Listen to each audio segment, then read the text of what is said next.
Julian, speak up. Yes, Your Honor, I'm here. All right. Now, for the record, earlier in talking to you, you indicated you wanted to be referred to as Julian Garza. Is that Yes. correct? Flores is not my name. Sir, Flores is not my name. was it ever Julian Garza Flores? No. All right, come on up closer to the microphone. Very good, thank you, sir. All right, for the record, case number 667-018. The court docket shows as State versus Julian Garza Flores. For the record, the gentleman indicates that he, in fact, is Julian Garza. Is that correct, sir? Yes, sir. All right, sir. Mr. Garza, would you raise your right hand? You solemnly swear that in this proceeding, the information and responses you submit will be the truth, the whole truth, and nothing but the truth. Yes, sir, I do. Thank you. You may put your hand down. Mr. Garza, you were charged with deadly conduct misdemeanor. Do you understand that charge? Yes. You are here accompanied by your attorney, Mr. Larry Meadows. Is that correct? Yes, sir. I am informed, and it is obvious that you wish to enter a plea under a plea bargain that's been reached between you and the state. Is that true? Yes, sir. All right.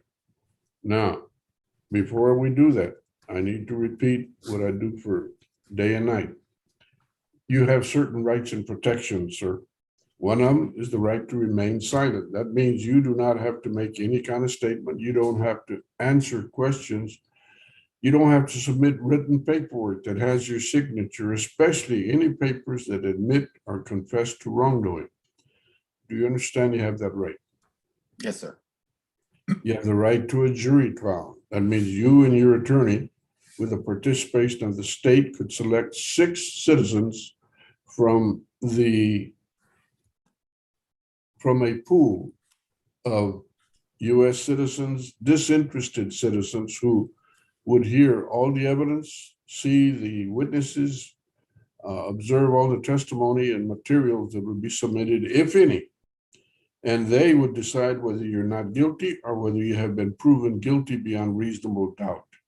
You understand you have that right? Yes, Your Honor.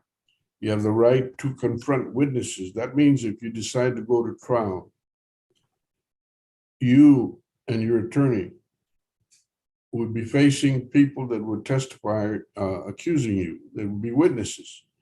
You and your attorney would have the right to question, cross-examine, or challenge any witness. That's called the right of confrontation. Is that clear? Yes, sir. After all of this is over and the dust is settled, there is a right called the right to appeal. That right essentially is the right to demand that a higher court review the official record and the evidence, all the evidence and materials in this particular proceeding. And the higher court would have to respond to any legal challenges that you had. I warn you that the right to appeal is a little bit difficult. It can be done by a defendant alone, the attorney for the defendant, or the two, the defendant and the attorney together. But you'd be aware that it requires certain paperwork with particular information, and it has time limitations. That's essentially the right to appeal. Also, you have the right, as does the state in your case, the right to demand that this proceeding be held in the open public courtroom. Because of the pandemic, we're not doing that. And it is my understanding and observation that you have signed a document that identifies you, as all the documents in this case identify you by name, case number, and court number. And this particular document says that you consent to the video conferencing of this particular hearing. It's being streamed on YouTube. Do you understand that? Yes, sir. All right. There are documents, as I mentioned, that you have signed. All the documents that have your signature in this proceeding, did you review and have the advice and uh, guidance of your attorney, Mr. Meadows. Yes, sir. All right. Now, one document we mentioned already, consent to video conference. Another critical document is titled Defendant's Waiver of Constitutional Rights in Court's Admonitions. Among the things it does, it says what you're pleading to.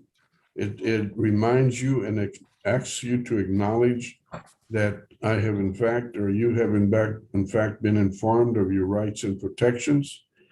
That's been done verbally, and in that document, it is done in writing. It also, that document has an area where it has 14 numbered sections or paragraphs. Among the things that it does, it tells you and reminds you that any deal that you have made with the state is not binding on me as a judge. As the judge, I have the authority and responsibility to see, observe, and hear the agreement that's been reached, and it is my authority alone to decide whether we accept it or not. I also have the authority to establish your punishment. And the recommendations of the state and your agreement is not binding on me.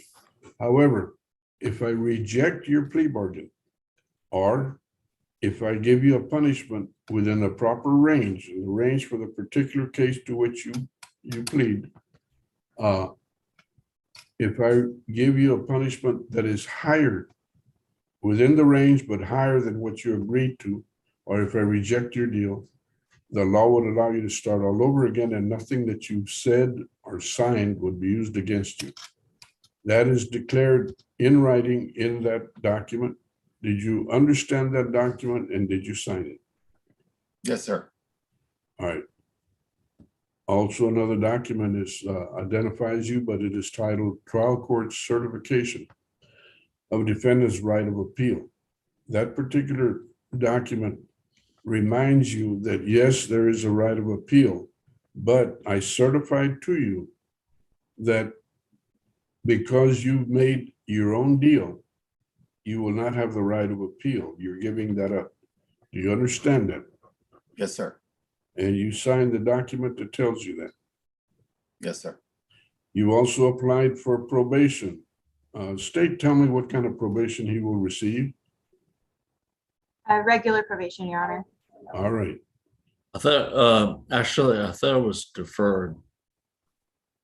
I'm sorry. Mr. Meadows? Judge, I thought it was deferred probation. The plea Okay. agreement reflects straight probation.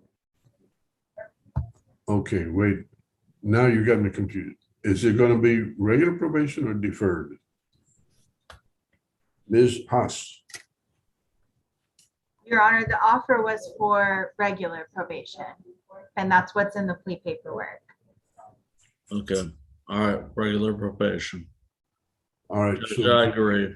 do we reset this so that y'all can further work this out, Mr. Meadows, or do you want to go ahead and proceed now? No, let's proceed. All right. Mr. Garcia, you're charged with deadly conduct, which is a Class A misdemeanor. To that charge, how do you plead, sir? Guilty, not guilty, or no contest? Guilty. Did anyone threaten you, intimidate you, or promise you anything? Judge, Other excuse than- me. Judge, excuse me. The paperwork shows no low. Okay, Yeah, no contest. all right, sir. It is your plea of no contest is accepted. I remind you that a plea of no contest in this court is considered a guilty plea, and it's sufficient for me to convict you. Do you understand that, sir? Yes, sir. All right. I accept your plea of no contest. I find you guilty. Now, state, what is the agreement on punishment?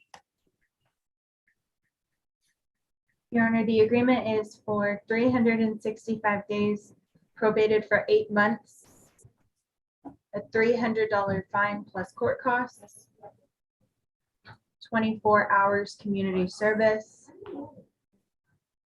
a gun safety course, no firearm possession, I'm sorry, what's the last part? no firearm possession during his probation, and no contact with GIA Garza.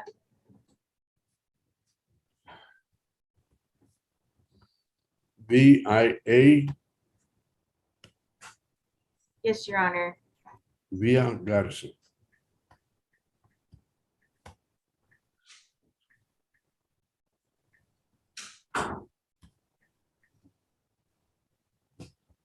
All right.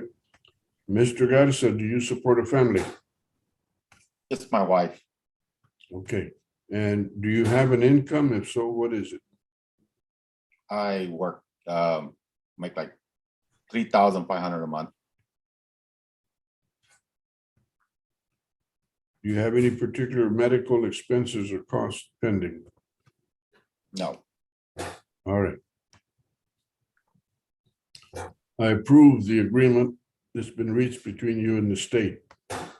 You are sentenced to 365 days in Bear County Jail, probated, suspended for 8 months. You are fined $300 plus court costs. You will perform 24 hours of community service restitution. You will have to complete a gun safety course. You will not have possession of any firearms during the next 365 days of probation. You will have no contact with Via Garza, VIA. It's GIA. I'm sorry, It's GIA. GIA. Yeah. Okay. El sordo no oye, pero compone. I didn't get that. All right, Gia Garza. What is the relationship to you, sir? She's my daughter. Is this going to be a big problem to not have contact with her for a year? No. All right. Your supervisory fee will be $34 a month. You will not leave this hearing until you have met with Ms. Luna. She will get you started on probation. Mr. Garza, you must, in fact, you're in the courtroom. Before you leave, come in and have your thumbprint placed on the documents that are required by law. I usually give you 7 days to do it, but you're right here. I'd highly recommend you get it done right now. And then meet with Ms. Luna, okay? Questions, Mr. Garza? No, sir. Questions, Mr. Meadows? Yes, Judge. If he can he pay off the community service? Yes, sir. If he chooses community service restitution in lieu, I will allow donation. Like the food bank? It'll be at $11 per hour for any hours he wishes to handle by donation. I prefer that he donate to the Gabriel Project. Probation can help you. Or if he chooses, he can do the donation to San Antonio Food Bank. All right, thank you, Judge. Thank you, Mr. Meadows, for advocating for your client. Judge, what did you set the supervisory fee at? The supervisory fee is $34 a month. All right. Anything further? Nothing, Then, Your Honor. all of you, I wish you a Merry Christmas. God bless you and your family. Stay out of trouble, Mr. Garza.